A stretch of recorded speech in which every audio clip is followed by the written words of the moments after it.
श्रवण जी, मैं आपके पास आऊँगा। आप तो अविभाजित मध्य प्रदेश के समय से देखते रहे शायद साहब को, हम लोग से ज़्यादा बेहतर तरीके से जानते हैं। इसका असर जो कर्नाटक का संदर्भ है और छत्तीसगढ़ और मध्य प्रदेश में क्या हो सकता है? देखिए, हम लोग ये बात कर रहे थे कि कर्नाटक के जो रिजल्ट हैं, परिणाम 13 मई को जो आने वाले हैं, वो पूरी की पूरी हिंदी पट्टी को प्रभावित करेंगे। हम ये बात कर रहे थे कि 13 मई के बाद ये होगा, पर ये तो मतदान के पहले एक बहुत बड़ी घटना हो गई है। और ये बड़ी घटना इसलिए है कि एक व्यक्ति जो संघ से जुड़ा रहा, जो जनसंघ के जमाने से भारतीय जनता पार्टी के साथ जो जुड़ा रहा, जो 3 बार लोकसभा, 1 बार राज्यसभा का सदस्य रहा, 3 बार विधानसभा का सदस्य रहा, जो नेशनल शेड्यूल्ड ट्राइब कमीशन का चेयरमैन रहा, वो उसका मतलब इस तरह से जाना, अचानक से जाना कि जब मतलब 30 तारीख को जब भारतीय जनता पार्टी वहां मन की बात प्रधानमंत्री के कार्यक्रम की तैयारियों में जुटी थी और वो लगी थी, और अचानक से जाना, ये एक बहुत बड़ी घटना है अमरीश जी। और इस माने में बड़ी घटना है कि मध्य प्रदेश, छत्तीसगढ़ और झारखंड, ये तीनों का जो इलाका है, आदिवासी इलाका, उसको ये प्रभावित करने वाली घटना है। क्योंकि राय साहब जो हैं, वो अविभाजित मध्य प्रदेश में भारतीय जनता पार्टी के अध्यक्ष थे, और मध्य प्रदेश में एक बड़ा वर्ग जो है वो नंद कुमार साय के साथ जुड़ा हुआ है भारतीय जनता पार्टी का। और छत्तीसगढ़ की सीमा से लगा हुआ जो इलाका है मध्य प्रदेश का, और जो झारखंड का इलाका है, आदिवासी इलाका जो छत्तीसगढ़ से लगा हुआ है, ये पूरे के पूरे बेल्ट को ये प्रभावित करने वाला है, इनका जो निर्णय है। देखिए, छत्तीसगढ़ में भारतीय कांग्रेस को एक बड़े हिंदू चेहरे की तलाश थी। कांग्रेस के पास कोई हिंदू चेहरा नहीं था, और वहां अगर आप हाल की घटनाओं को देखें कि वहां किस तरह से जो कट्टरपंथी तबका था, वो उसको लेकर कई घटनाएं हाल के दिनों में छत्तीसगढ़ से सामने आ रही थी, और एक बड़ा चैलेंज बघेल सरकार को, भूपेश बघेल सरकार के सामने उपस्थित हो रहा था। इनका आना, नंद कुमार साय का आना, एक बड़े सेफ्टी वॉल के तौर पर भूपेश बघेल सरकार के लिए काम आएगा। 30 सीटें हैं बिलासपुर और सरगुजा के इलाके की, और 29 सीटें जो हैं वो आदिवासी इलाकों के लिए सुरक्षित हैं। अब आप सोचिए कि 90 में से अगर 30 सीटों को ये प्रभावित कर सकते हैं नंद कुमार साय, जो कि बहुत बड़ी घटना है। और पिछले चुनाव में 68 सीटें मिली थी कांग्रेस को 90 में से। तो इस बार बहुत चिंता इस बात की नहीं है कि विधानसभा चुनाव में कांग्रेस की स्थिति कमजोर है, ऐसा कतई नहीं है, क्योंकि भारतीय जनता पार्टी के पास तो वहां कोई नेता ही नहीं है। कोई एक इस तरह का प्रतिष्ठित नेता हो, उन्होंने तो अभी प्रदेश अध्यक्ष को भी अभी बदला है, वहां हाल के दिनों में बदला है।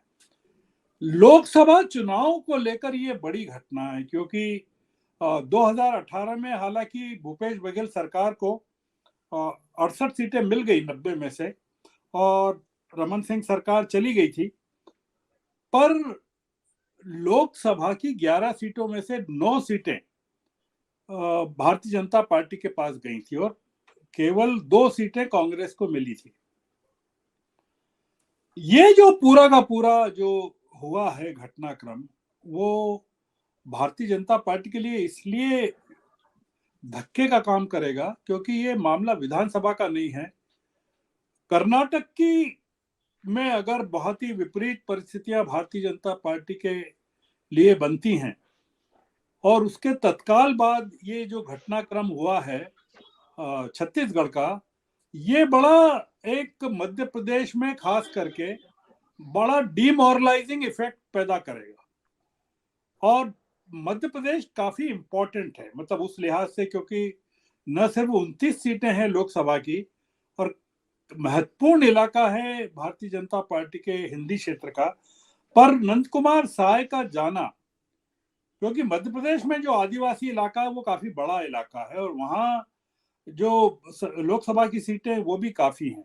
तो ये जो घटना है इसको अगर आप व्यापक मतलब 32% वोटर्स हैं आदिवासी वोटर्स छत्तीसगढ़ में, तब आप सोच सकते हैं कि कितना बड़ा धक्का है। और जो नंद कुमार साय के आरोप हैं वो आमतौर से वही हैं। इसमें जो देखने की बात है वो ये है, जो सबसे बड़ा फैक्टर है वो ये है कि आदिवासियों की बहुत बड़ी शिकायत मध्य प्रदेश में भी, छत्तीसगढ़ में भी और झारखंड में भी, इन तमाम जगहों पर वो ये है कि भारतीय जनता पार्टी में उनकी उपेक्षा हो रही है। शेड्यूल्ड ट्राइब्स के लोगों की, शेड्यूल्ड कास्ट की तो हो ही रही है, पर शेड्यूल्ड ट्राइब, चूंकि अभी हम नंद कुमार साय की बात कर रहे हैं इसलिए मैं कह रहा हूं। तो ये एक जो दिखाता है, मैनिफेस्टेशन दिखाता है कि साय का जाना एक बड़े आदिवासी क्षेत्र को, आदिवासी वोट बैंक को पूरे पूरे के पूरे हिंदी बेल्ट में प्रभावित करने वाला है। अब इसमें बहुत सारा निर्भर तो इस बात पे करेगा, जैसे कि इन्होंने नंद कुमार साय ने और भूपेश बघेल ने शुरुआत कर दी थी कि राम वन गमन पथ, अब ये जो योजना है भूपेश बघेल की, या राम की माता जी कौशल्या जी को लेकर जो उनके प्रोजेक्ट्स हैं, या गाय को लेकर जो प्रोजेक्ट्स हैं, जो खासकर जिसकी इन्होंने नंद कुमार साय ने खुले तौर पर तारीफ की है भूपेश बघेल सरकार की। अब ये बड़ा एक चेंजिंग फैक्टर होगा, क्योंकि अगर भारतीय जनता पार्टी के हाथ से पूरा मुद्दा ही छिन जाएगा, जो जिस मुद्दे पर भारतीय जनता पार्टी पोलराइजेशन करना चाहती है, ध्रुवीकरण करना चाहती है छत्तीसगढ़ में, तो ये नंद कुमार साय उस पूरे ध्रुवीकरण को रोक देंगे। इसीलिए आपने देखा कि तीन बड़े नेता, जब उन्होंने इस्तीफा दिया और वो इस्तीफा सार्वजनिक हो गया तो वो गायब हो गए नंद कुमार साय, और तीन बड़े नेता उनके लिए बैठे रहे घंटों तक कि वो कहाँ है, उनको ढूंढते रहे। क्योंकि अभी भी जो वो कह रहे हैं कि वो उनको वापस ले आएंगे, उसके पीछे पूरा का पूरा घटनाक्रम यही है। और जिस चर्चा को आप कह रहे हैं अमरीश जी की, जो लाठीचार्ज हुआ था और तमाम चीजें हुई थी उस समय, जो दिल्ली से जो मैं भी एक वार्ता को सुन रहा था हमारे पत्रकार सुनील कुमार जी की छत्तीसगढ़ से, तो ये आए थे, नरेंद्र मोदी आए थे उस समय यहाँ पर रायपुर जी में। जी जी जी मैं कवर कर रहा था। हाँ, तो नरेंद्र मोदी आए हुए थे। तो जी मुझे बड़ा, तो आप देखिए कि क्या संयोग है कि उस समय नरेंद्र मोदी पर्यवेक्षक बन के आए थे और उन्होंने न्याय नहीं किया था नंद कुमार साय के साथ, और आज नंद कुमार साय ने नरेंद्र मोदी के साथ न्याय कर दिया। तो अभी मैं इतना ही बोलना चाहता हूँ। जी सोनी जी, मैं आपके पास आऊंगा। बहुत रोचक घटना है, हालांकि बड़ी दुर्भाग्यपूर्ण भी है। वहां लाठी डंडा सब चल गया था और जो हुआ था उसके आगे उसके बाद में टिप्पणी मैंने इंडियन एक्सप्रेस में स्टोरी भी की थी। ये बताइए सोनी जी की जो